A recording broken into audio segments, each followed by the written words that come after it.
ආයිබෝවන් අපේ තේ වගාව YouTube channel එකට ඔබ සාදරයෙන් පිළිගනිමු.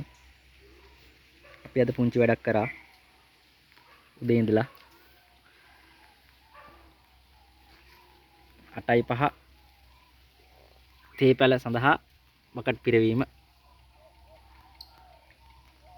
මායි තවයි එකිනෙකුයි අද දවසේ මේ වැඩ කටයුතු කරා.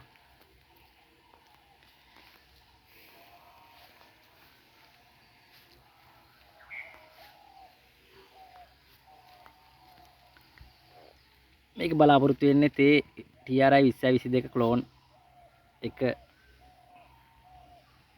රෝපණය කිරීම.